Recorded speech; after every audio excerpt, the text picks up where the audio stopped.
जय श्री कृष्ण दोस्तों।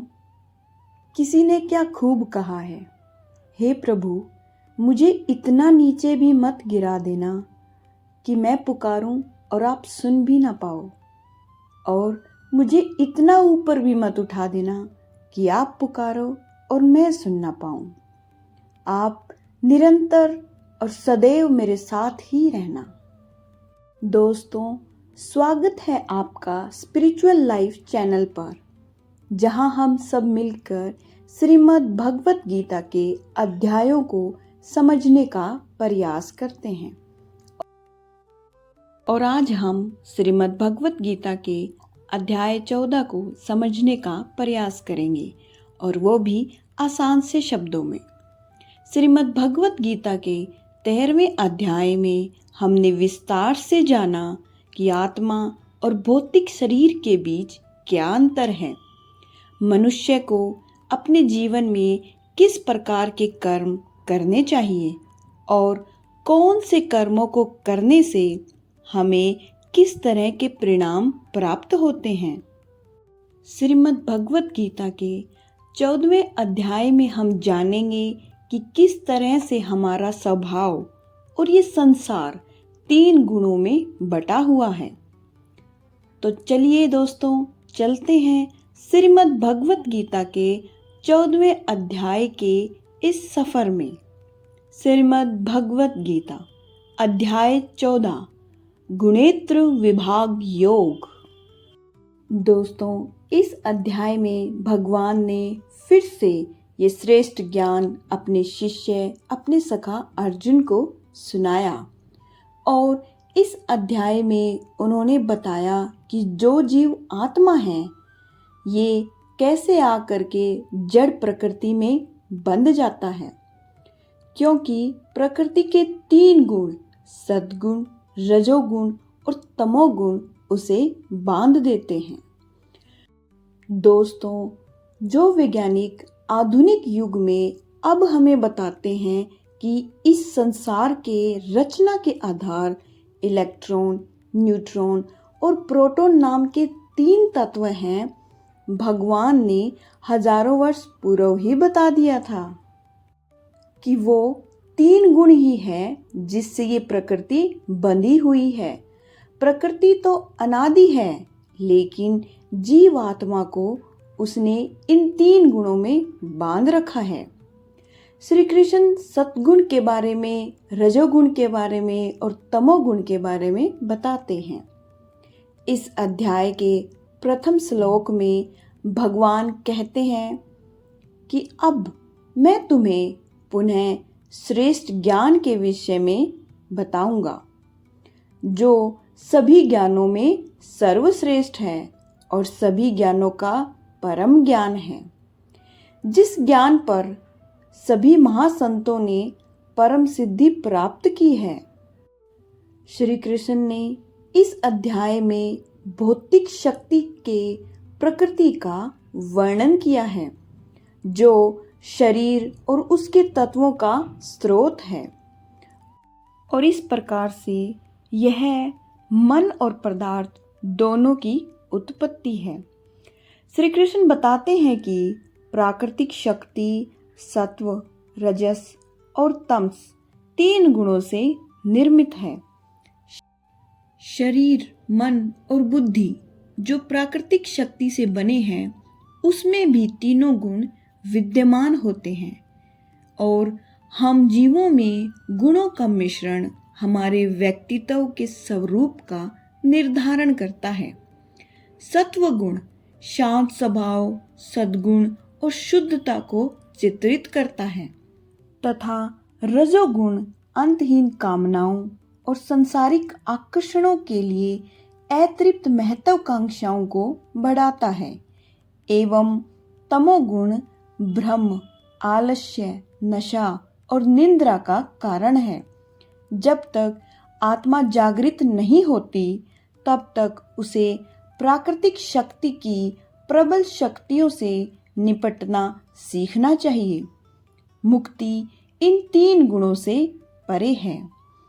आगे श्री कृष्ण इन गुणों के बंधनों को काटने का एक सरल उपाय बताते हैं। परम शक्तिशाली भगवान इन 3 गुणों से परे अर्थात गुणातीत है। यदि हम मन को उनमें अनुरक्त करते हैं तब हमारा मन भी दिव्यता की अवस्था की ओर बढ़ता है। इसी बात पर अर्जुन 3 गुणों से परे होने की अवस्था प्राप्त व्यक्तियों के गुण विशेषताओं के संबंध में पूछते हैं। तब श्री कृष्ण सहानुभूतिपूर्वक ऐसे प्रबुद्ध आत्माओं के लक्षणों का निरूपण करते हैं। वे बताते हैं कि प्रबुद्ध मनुष्य सदैव संतुलित रहते हैं और वे संसार में 3 गुणों के कार्यान्वयन को देखकर व्यक्तियों, पदार्थों तथा परिस्थितियों में प्रकट होने वाले उनके प्रभाव से विचलित नहीं होते। वे सभी पदार्थों को भगवान की शक्ति की अभिव्यक्ति के रूप में देखते हैं जो अंततः उनके नियंत्रण में होती है। इसलिए सांसारिक परिस्थितियां न तो उन्हें खुशी और न ही उन्हें दुखी कर सकती है। इस प्रकार बिना विचलित हुए वे अपनी आत्मा में स्थित रहते हैं। आगे भगवान कहते हैं, हे महाबाहु अर्जुन, प्राकृतिक शक्ति सत्व, रजस और तमस 3 गुणों से निर्मित है। ये गुण अविनाशी आत्मा को नश्वर शरीर के बंधन में डालते हैं। आगे भगवान बताते हैं कि सत्व गुण इन सभी गुणों में श्रेष्ठ है। यह ज्ञान और सुख से जोड़ता है। रजोगुण कामना और आसक्ति से उत्पन्न होता है जो कर्म और उसके फल से बांधता है। तमोगुण मनुष्य को भोग विलास, आलस्य और निद्रा में बांधता है। हे अर्जुन, सत्वगुण सुख देता है, रजोगुण कर्म करवाता है और तमोगुण मनुष्य को उसके स्थान से भी बहुत नीचे गिरा देता है।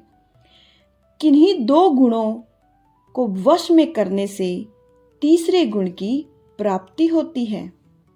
जिस पल मन में शांति और ज्ञान बढ़ा हुआ लगे उस समय यह मानना चाहिए कि सत्व गुण बढ़ रहा है।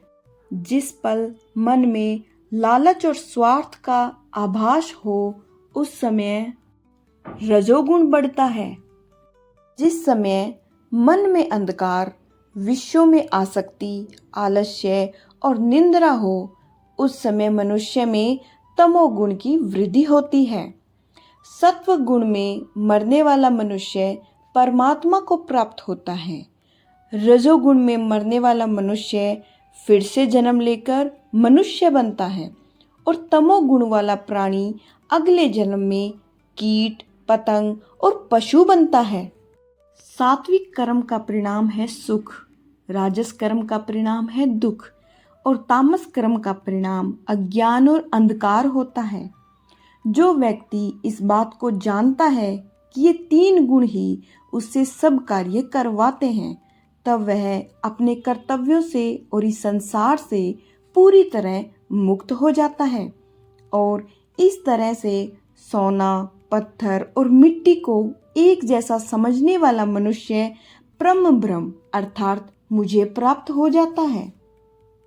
इस प्रकार श्री कृष्ण हमें पुनः भक्ति की महिमा और हमें तीनों गुणों से परे ले जाने की इसकी क्षमता का स्मरण कराते हुए इस अध्याय का समापन करते हैं।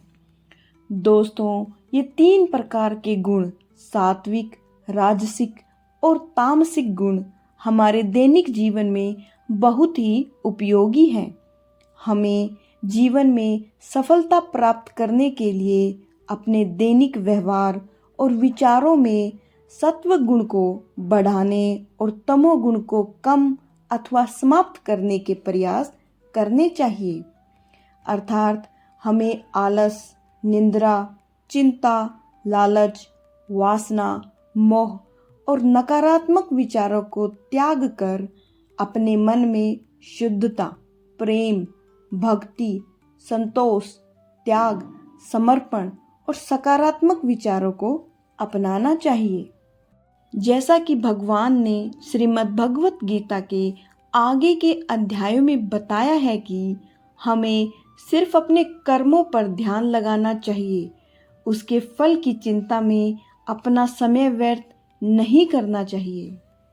उसी तरह अगर आप मेहनत करके कुछ उम्मीद नहीं करोगे तो आप हमेशा खुश रहोगे, लेकिन अगर आप किसी अच्छे परिणाम की कामना करके मेहनत कर रहे हो तो इस बात की कोई निश्चयता नहीं है कि सुख मिलेगा या दुख मिलेगा।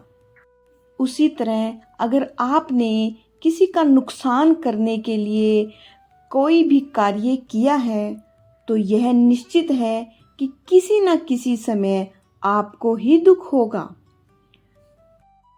दोस्तों, आशा है आपको 14वें अध्याय की यह सरल व्याख्या पसंद आई होगी। इस अध्याय से आपने क्या सीखा हमें कमेंट करके ज़रूर बताएं। अगर इस वीडियो में मुझसे कोई त्रुटि या गलती हो गई हो तो मैं क्षमा प्रार्थी हूँ। मिलते हैं जल्द ही श्रीमद् भगवत गीता के 15वें अध्याय की ऐसी ही आसान और सरल व्याख्या के साथ। तब तक अपना ध्यान रखें, स्वस्थ रहें, खुश रहें। जय श्री राधे कृष्ण। राधे राधे।